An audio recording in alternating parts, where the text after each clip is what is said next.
Hi guys, and welcome back to the channel, Ron's Keto Cafe, and I'm Ron. If you're new, welcome. If you're a returning member, welcome back.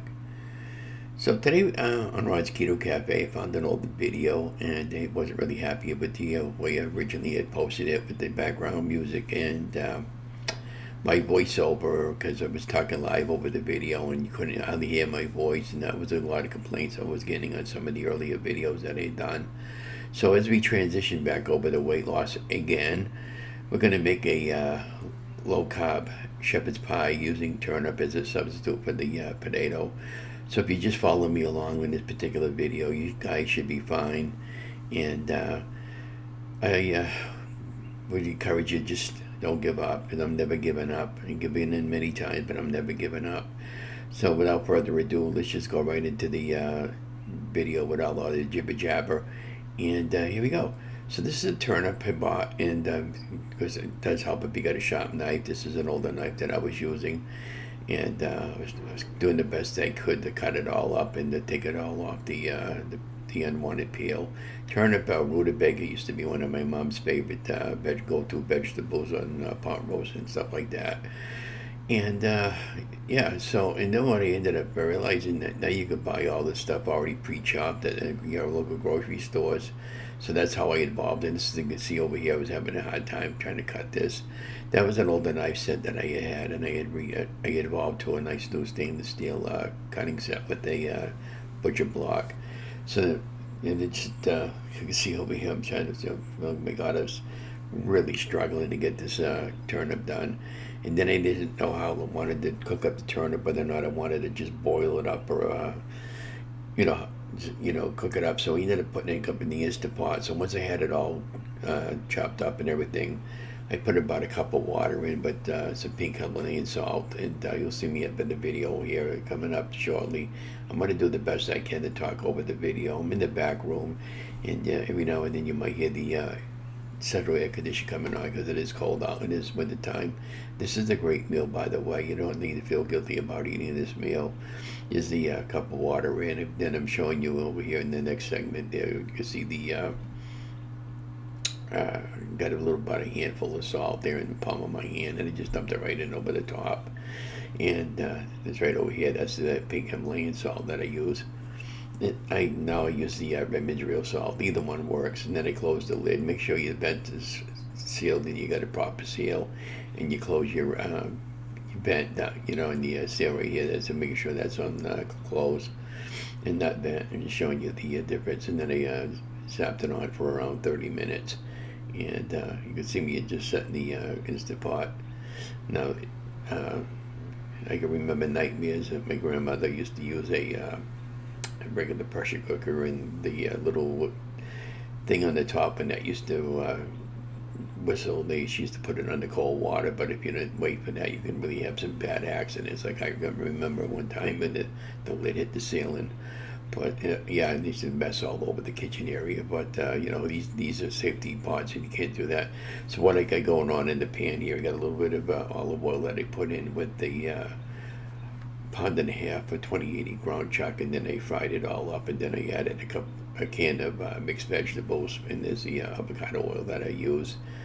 It's really good quality oil, and yeah, it's one of my favorite oils that I use when I cook with it a lot. And then I'm using simple seasonings: onion powder, garlic powder, salt, pepper, everything all to taste. The more you want, the more you put in. And there's a can of peas that I bought. And mixed vegetables is fine. And right now I'm just getting what I can afford as I transition back over to low-carb weight loss. I'm planning on doing a combination of a beef and butter fast and a egg fast, to try to get rid of this weight and the unwanted carbs that I've been picking up again. It's just been the economy's been really tough on my wife. Yeah, this is it wasn't thought out meat all the way through, so I was cooking it up frozen and cooking it up slow. But it took a little time, but just be patient. I mean, it wasn't totally frozen, but it was. You could see the struggles I was having over here. I was trying to scrape off the cooked meat too. Was that I put a little bit of a lid on there. I got it now. Since then, I also got a new pan set that I use now when I'm cooking. Now that the meat's almost all cooked, I'm going to add the about a palm full of maybe about a tablespoon of each or half a tablespoon. Like again, this is all by taste and whatever you guys want to put in for your spices is fine. And you can even put different spices in here and everything like that. But remember, the idea is to keep everything low and as you can and healthy as you can, healthy eating. Then I just dump the can right over the top of the ground beef, and then I get that going, and that's almost done. And I'll pull that off the stove and let that cool down for a little bit. Now I'm adding some Parmesan cheese right over the top of the pressure cooker inside the lid, and a little bit of I wanted to put some heavy cream in, but I didn't have any, so I ended up using some light cream, about maybe a half a cup or so. You'll see me pouring it in here in a minute, and then in order to get this all really mixed up really well, and then I'm putting a little bit of butter in. Again, all the Market Basket brand, maybe about a couple tablespoons of butter right over the top of that, and some salt, pepper. And then I ended up using my infusion stick blender that I had. I got one of these at Kohl's a while back ago. I do use it quite often. I haven't used it lately, but I'm planning on going back to using it again. And now I'm just putting in the rest of the ingredients as I want over the top of this. So once I get the thing all mixed up, then I'm going to put it all over the top of the ground beef and the vegetable mixture. And by the way, it could be mixed with any vegetables of your choice. You know, I've always done shepherd's pie with corn and peas, and remind you, corns pack a lot of carbs, so you got to be really careful with the corn.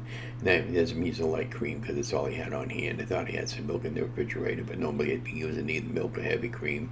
And coming up on the video, there you go. That's a stick blender. That's a 300-watt speed blender that I picked up. I think I paid about $80 for that at the time. But you can get these Walmarts and Amazon, just about anywhere. And just trying to show you an example on the camera angle, what I was doing with it. And the Parmesan cheese, I used probably about a half a cup there. And again, I was just eyeballing everything. And this is, of course, you can mash it with a regular masher or whatever, but you know, I said, well, why dirty another bowl? I just throw everything right into the Instant Pot.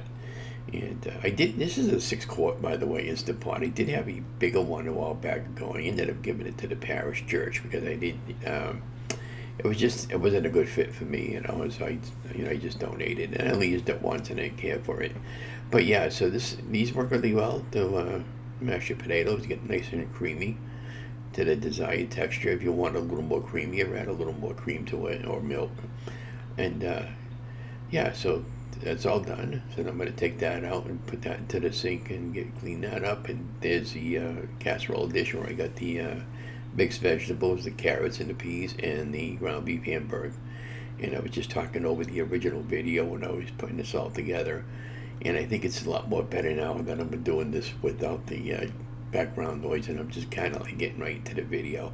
So now I'm just putting this right over the top of the casserole itself, and then I'll spread it out with the spoon and put a little bit of paprika over the top of it there to give it just a little bit of a color, and I'll pop it into the 350-degree preheated oven for approximately 15 minutes or 20-30 minutes, maybe. I'd probably say 30 minutes at tops, until it's fully cooked on the inside and you get a nice little crust on the top of the potato. And I was just taking look at my turnip, not potato, but that's the kind of seasons I use.